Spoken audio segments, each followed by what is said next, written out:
प्रेम से बोलिए गौरी पुत्र गणेश भगवान जी की जय। ओम नमः शिवाय। हर हर महादेव। माता पार्वती की जय। प्यारे भक्तों, आज आप सभी श्रवण करेंगे भादो महीने की शुक्ला पक्ष की हरतालिका तीज की व्रत कथा। आप सभी भक्तों को हरतालिका तीज व्रत की ढेर सारी शुभकामनाएं। हरतालिका तीज एक पावन त्यौहार है और इस वर्ष हरतालिका तीज 6 सितंबर को है। इस दिन सुहागिन महिलाएं अपने पति की लंबी उम्र के लिए निर्जला व्रत रखती हैं और फिर अगले दिन पूजा के बाद इस व्रत का पालन किया जाता है। वैसे तो साल में 4 तीज आती है, लेकिन उन सभी में हरतालिका तीज का सबसे अधिक महत्व माना जाता है। इस व्रत को कुंवारी लड़कियों द्वारा भी अच्छे वर की प्राप्ति के लिए रखा जाता है। उत्तर भारत के कई राज्यों में इस दिन मेहंदी लगाने और झूला झूलने की भी प्रथा है। इस त्यौहार की रौनक विशेष तौर पर उत्तर प्रदेश के पूर्वांचल और बिहार में देखने को मिलती है। इस व्रत को निर्जला रखा जाता है और अगले दिन पूजन के पश्चात ही व्रत खोला जाता है। अरे भक्तों, अब आइए जानते हैं हरतालिका तीज की तिथि के बारे में। हिंदू पंचांग के अनुसार तृतीया तिथि का शुभ आरंभ 5 सितंबर दिन गुरुवार को दोपहर 12:22 बजे से होगा, जिसका समापन अगले दिन 6 सितंबर को सुबह 3:01 बजे होगा।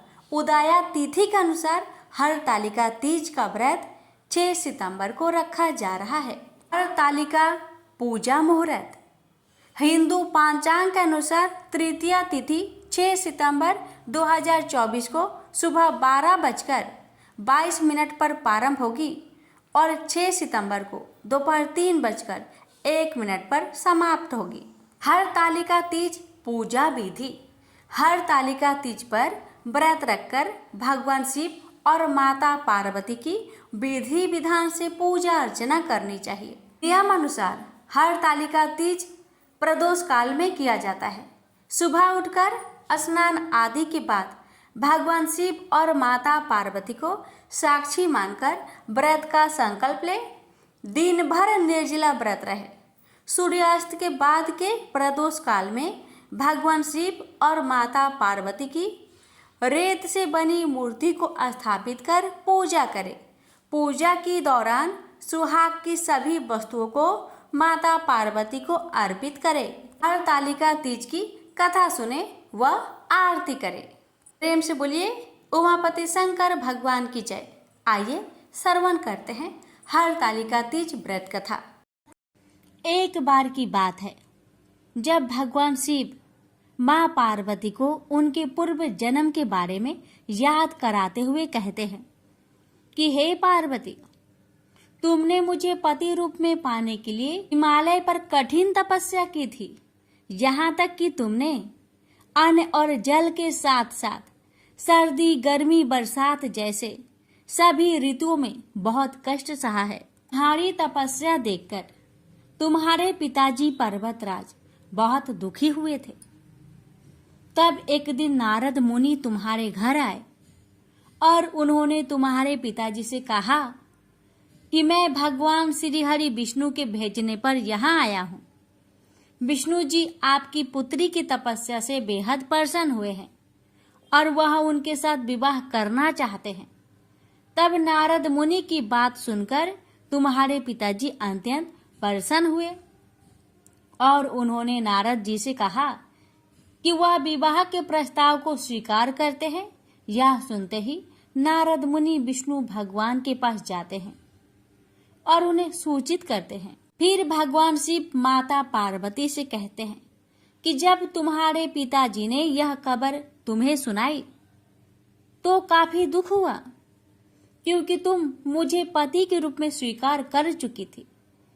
इसके बाद तुमने अपने मन की पीड़ा अपनी सखी को सुनाई। तब तुम्हारी सखी ने एक घने जंगल में रहने का सुझाव दिया था। उसके बाद तुम बिना किसी को बताए वन में चली गई और जंगल में मुझे प्राप्त करने के लिए तुमने कड़ी तपस्या की। अब तुम्हारे अचानक लुप्त हो जाने की बात तुम्हारे पिताजी को पता चली तो वह बेहद चिंतित हुए थे। वह सोचने लगे थे कि इस बीच अगर भगवान विष्णु बारात लेकर आ जाएंगे तब क्या होगा। उसके बाद भगवान शिव माता पार्वती को आगे कहते हैं कि तुम्हारे पिताजी तुम्हें खोजते खोजते धरती पाताल को एक कर दिया था, लेकिन तुम उन्हें नहीं मिली क्योंकि तुम उस समय एक गुफा में रेत से शिवलिंग बनाकर मेरी आराधना में पूरी तरह से लीन थी। अब मैं तुम्हारी तपस्या से प्रसन्न होकर तुम्हें मनोकामना पूरी करने का वचन दिया था। अब इसी बीच तुम्हारे पिता ढूंढते हुए वहां तक आ पहुंचे और फिर तुमने उन्हें अपनी पूरी बात बताई। तुमने बताया कि मैं अपने जीवन शिव को पति रूप में प्राप्त करने के लिए तप में बिताया था और आखिर वह तपस्या सफल हो गई। फिर तुमने अपने पिताजी से कहा, मैं आपके साथ घर तभी चलूंगी जब आप मेरा विवाह विष्णु से नहीं करवाएंगे। फिर पर्वतराज तुम्हारी बात माने और उन्होंने पूरी विधि विधान के साथ हमारा विवाह संपन्न कराया था। प्रेम से बोलिए हर हर महादेव, माता पार्वती की जय। यह कथा उस समय की है जब भगवान शिव को वर के रूप में प्राप्ति के लिए देवी पार्वती जंगल में घोर तपस्या में लीन थी। उनकी ऐसी तपस्या देखकर समस्त देवगण शिव जी से प्रार्थना कर रहे थे कि हे देवाधिदेव, पार्वती की मनोकामना को पूरा करे।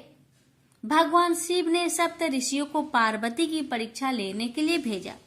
सप्त ऋषियों ने शिव जी की अनेक अवगुण का जिक्र किया, फिर भी पार्वती को शिव के अलावा किसी और से विवाह मंजूर नहीं था।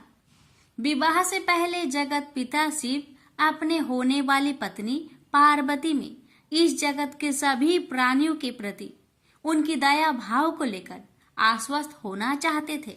इसलिए शिव जी ने स्वयं भी पार्वती की परीक्षा ली। भगवान भोलेनाथ पार्वती की तपस्या से खुश होकर एक दिन प्रकट हुए और वरदान देकर पुनः अंतर्ध्यान हो गए।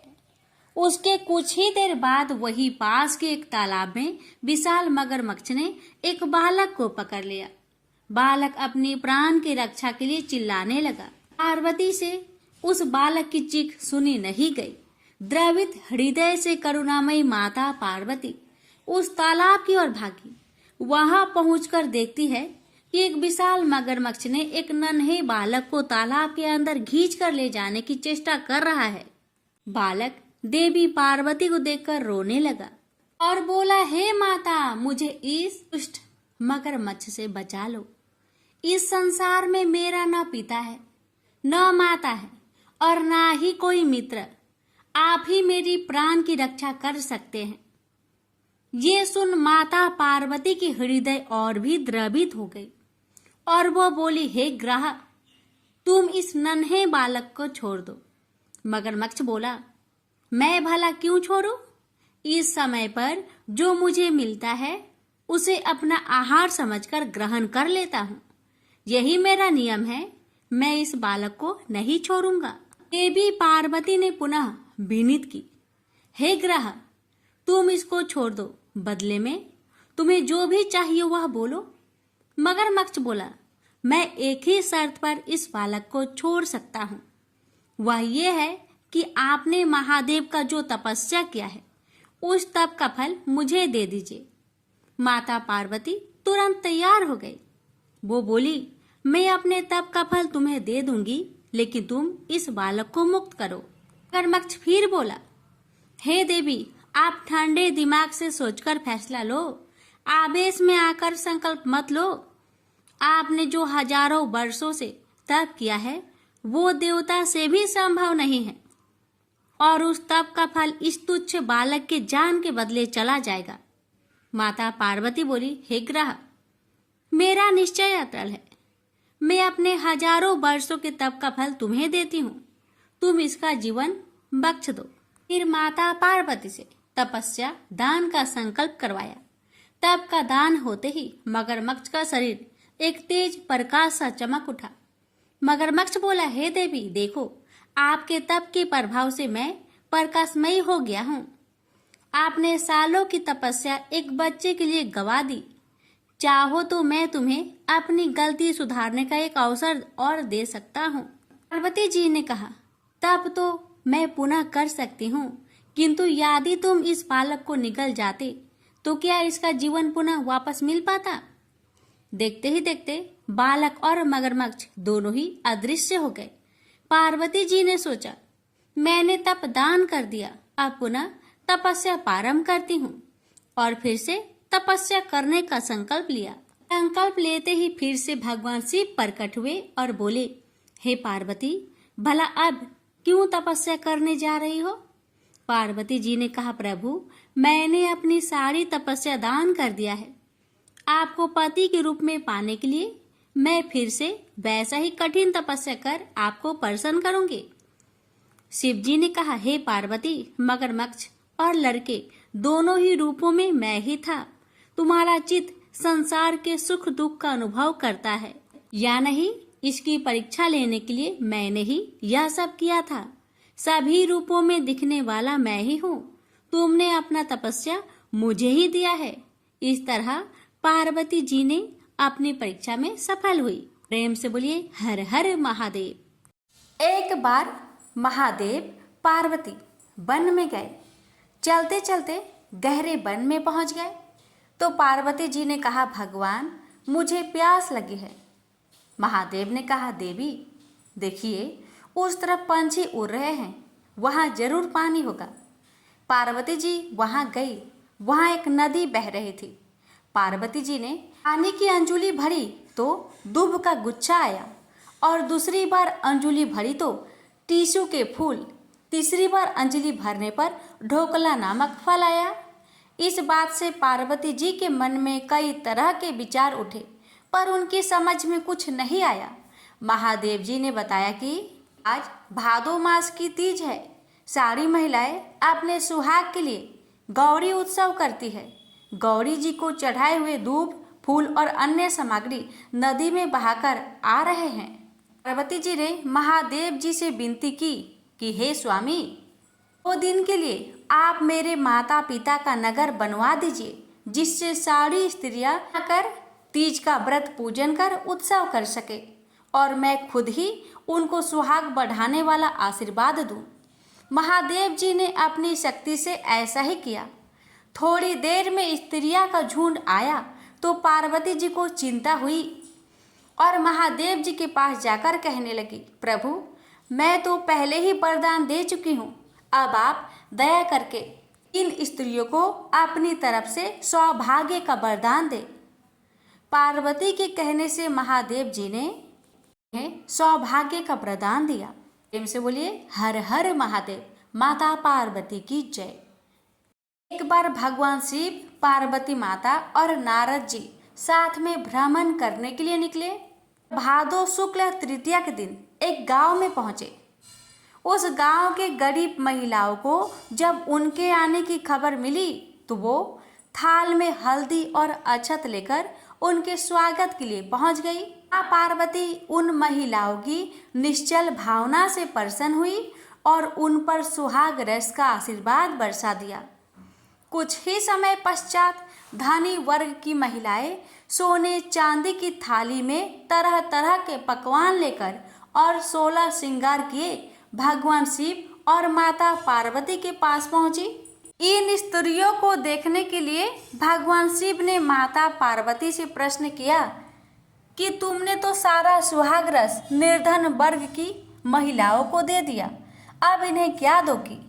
इसके जवाब में माँ पार्वती बोली कि उन स्त्रियों को ऊपरी पदार्थों से निर्मित रस दिया है। मैं इन महिलाओं को अपनी उंगली चीरकर रक्त छिड़ककर सुहाग का वरदान दूंगी।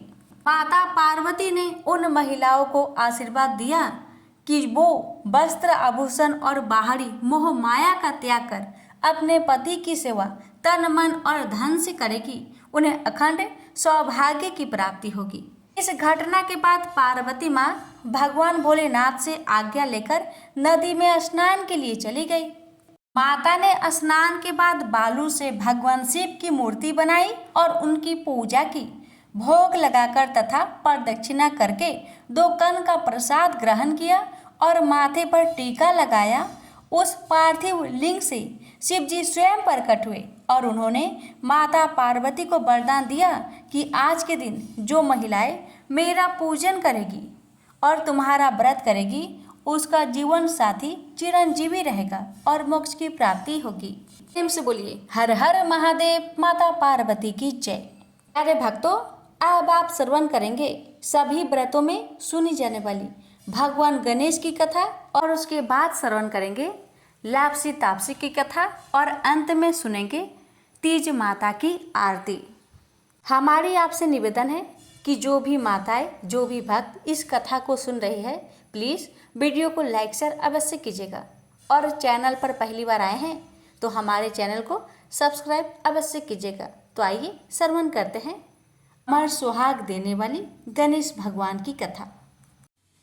प्रेम से बोलिए गणेश जी महाराज की जय। एक समय की बात है, एक भाई बहन रहते थे। बहन का नियम था कि वह अपने भाई का चेहरा देखे ही खाना खाती थी। हर रोज वह सुबह उठती थी और जल्दी जल्दी सारा काम करके अपने भाई का मुंह देखने के लिए उसके घर जाती थी। एक दिन रास्ते में एक पीपल के नीचे गणेश जी की मूर्ति रखी थी। उसने भगवान के सामने हाथ जोड़कर कहा कि मेरे जैसा अमर सुहाग और मेरे जैसा अमर पिहर सबको दीजिए। यह कहकर वह आगे बढ़ जाती है। जंगल के झाड़ियों के कांटे उसके पैरों में चुभा करते जाते थे।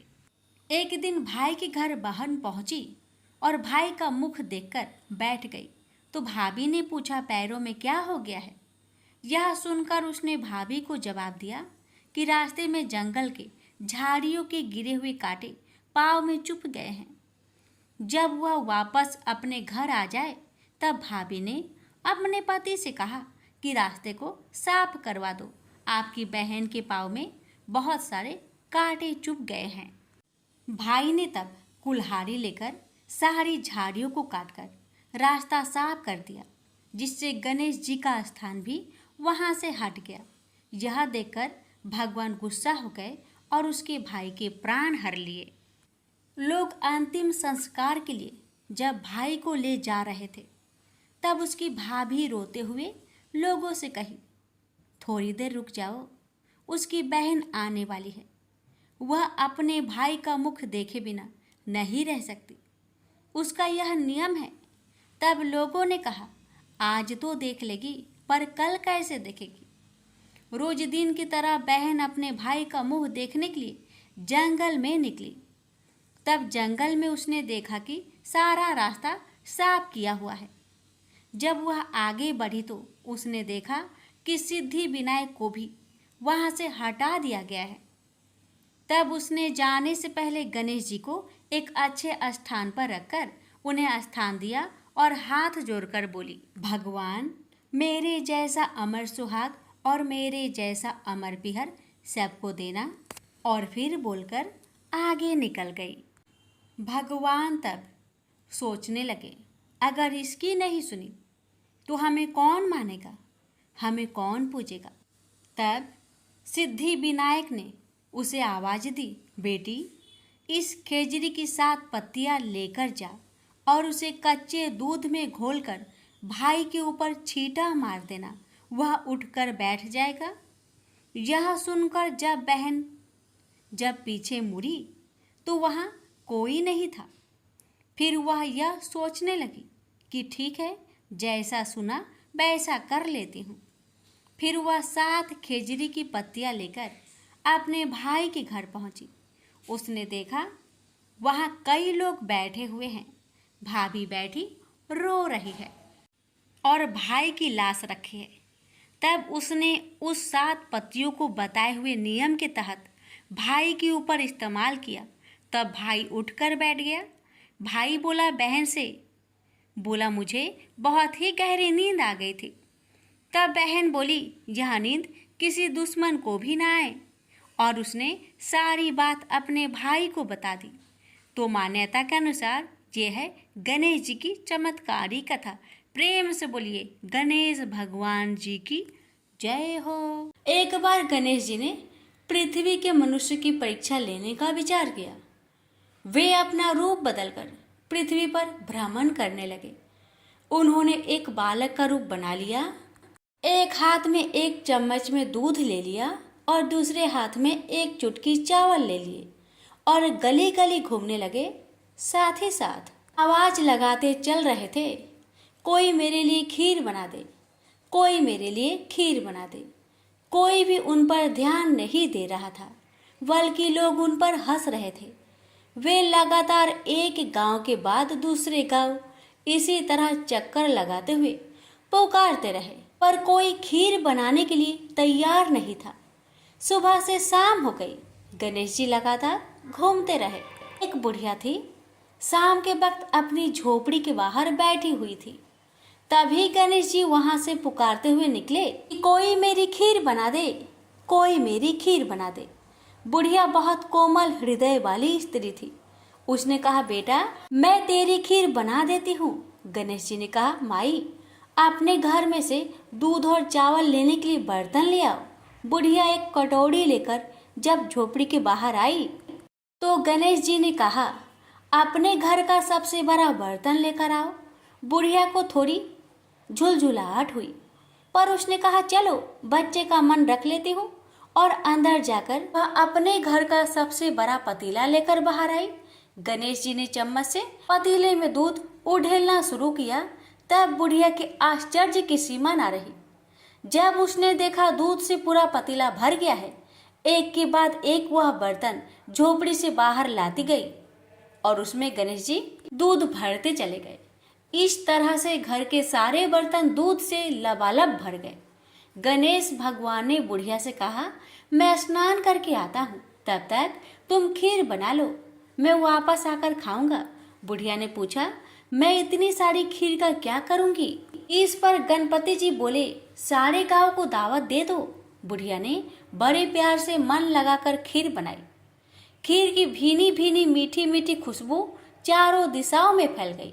खीर बनाने के बाद वह हर घर में जाकर खीर खाने का न्योता देने लगी। लोग उस पर हंस रहे थे।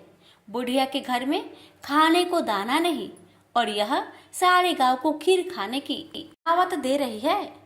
लोगों को कौतूहल हुआ और खीर की खुशबू से लोग खींचे चले आए। लो, सारा गांव बुढ़िया घर में इकट्ठा हो गया। जब बुढ़िया की बहू को दावत की बात मालूम हुई, तब वह सबसे पहले वहां पहुंच गई। उसने खीर से भरे पतीलों को जब देखा तो उसके मुंह में पानी आ गया। उसे बड़ी जोर से भूख लगी हुई थी। उसने एक कटोरी खीर निकाली और दरवाजे के पीछे बैठकर खाने को तैयार करने लगी। इसी बीच एक छींटा गिर गया और गणपति जी का भोग लग गया और वो प्रसन्न हो गए। अब पूरे गांव को खाने की दावत देकर बुढ़िया वापस अपने घर आई। उसने देखा बालक वापस आ गया था। बुढ़िया ने कहा, बेटा खीर तैयार है, भोग लगा लो। गणपति जी बोले, माँ भोग तो लग चुका है, मेरा पेट पूरी तरह से भर गया है, मैं तृप्त हूँ, अब तू खा, अपने परिवार और गांव वालों को खिला।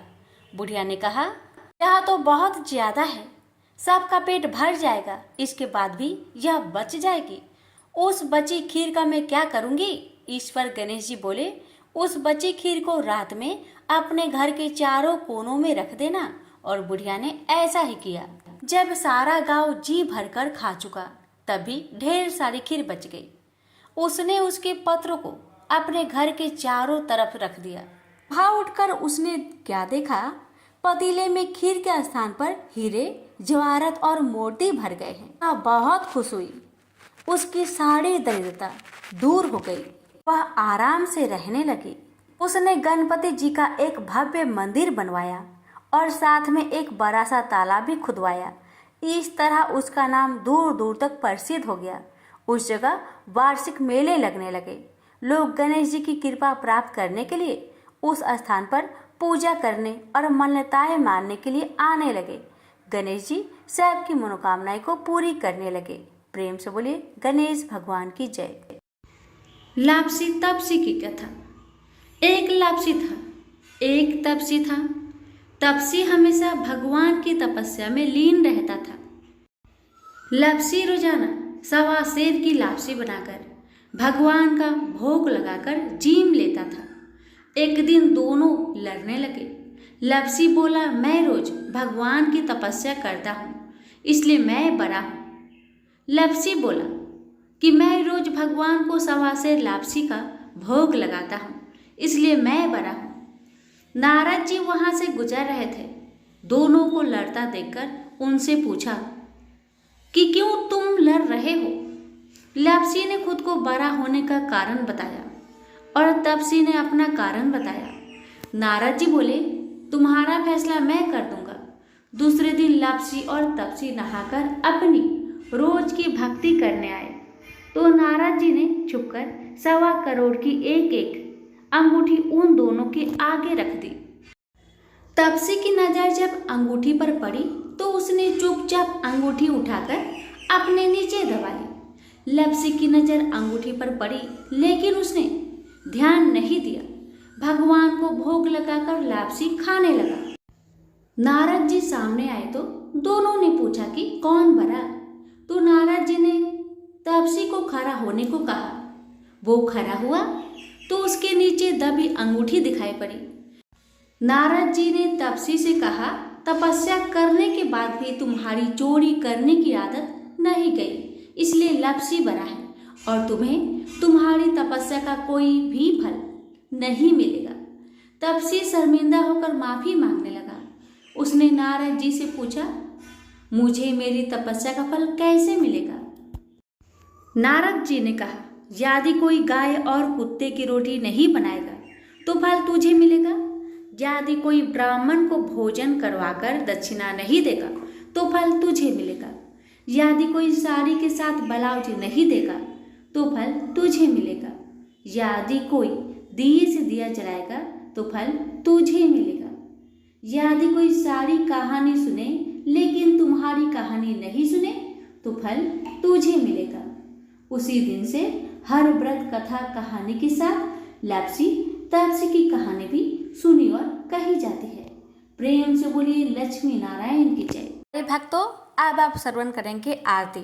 पहले हम श्रवण करेंगे प्रथम पूज्य गणेश भगवान की आरती, फिर श्रवण करेंगे भोलेनाथ की आरती और उसके बाद तीज माता पार्वती माता की आरती का श्रवण करेंगे। ये गणेश जी महाराज की आरती श्रवण करते हैं। जय गणेश जय गणेश जय गणेश देवा, माता जाकी पार्वती पिता महादेवा। एक दंत दयावंत चार भुजाधारी, माथे सिंदूर सोहे मूस की सवारी। जय गणेश जय गणेश जय गणेश देवा, माता जाकी पार्वती पिता महादेवा। पान चढ़े फल चढ़े और चढ़े मेवा, लड्डुअन का भोग लगे संत करे सेवा। जय गणेश जय गणेश जय गणेश देवा, माता जाकी पार्वती पिता महादेवा। अंधन को आंख देत कोढ़िन को काया, बाझन को पुत्र देते निर्धन को माया।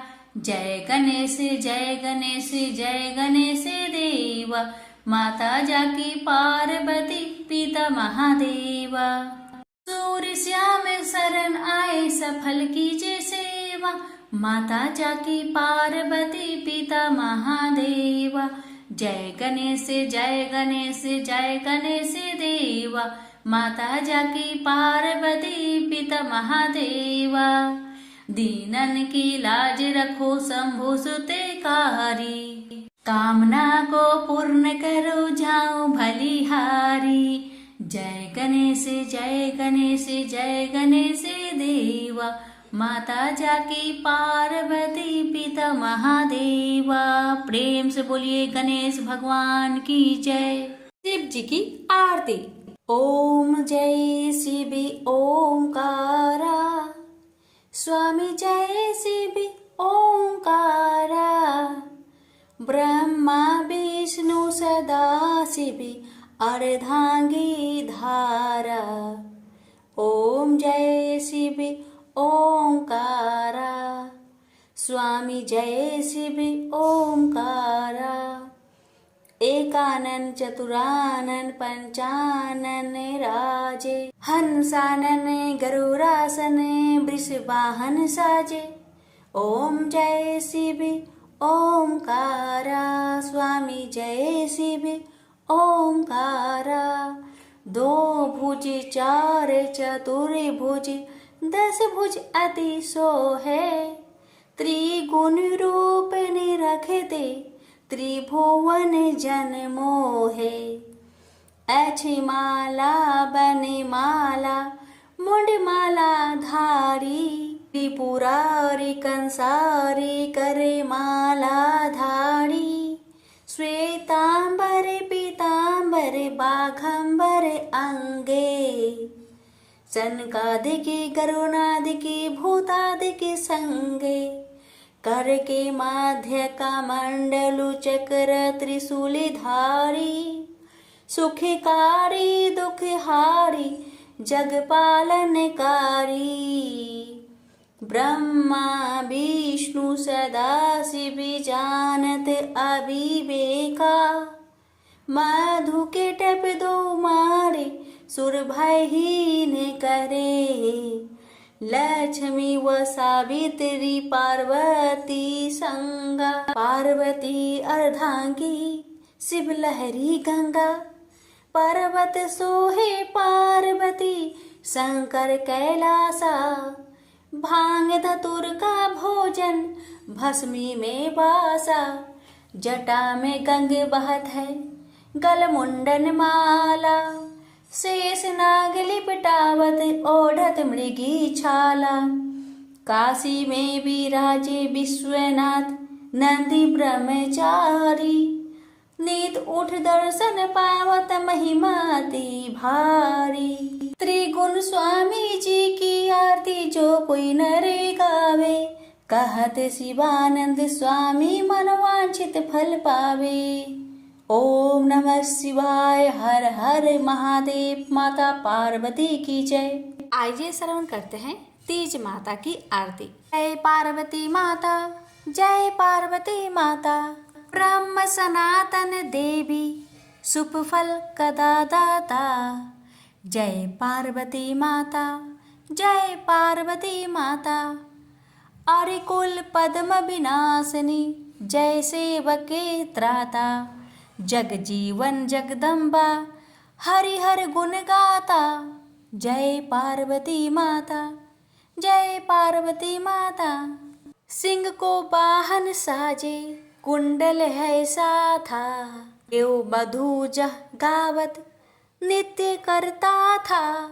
जय पार्वती माता, जय पार्वती माता। सतयुगशील सुसुंदर, नाम सती कहलाता। हिमाचल घर जन्मी, सखियन रंग राता। जय पार्वती माता, मैया जय पार्वती माता। कुंभ निशुंभ बिदारे, हिमाचल स्याता। सहस भुजा तनु धरी के चक्र लियो हाथा। जय पार्वती माता, मैया जय पार्वती माता। सृष्टि रूप तुम्ही जननी, शिव संग रंग राता। नंदी भृंगी बिन लाही, सारा मद माता। जय पार्वती माता, जय पार्वती माता। देवन अरज करत हम, चित को लाता। आवत दे दे ताली, मन में रंग राता। जय पार्वती माता, जय पार्वती माता। श्री प्रताप आरती मैया की, जो कोई गाता। सदा सुखी रहता, सुख संपत्ति पाता। जय पार्वती माता, मैया जय पार्वती माता। प्रेम से बोलिए पार्वती माता की जय।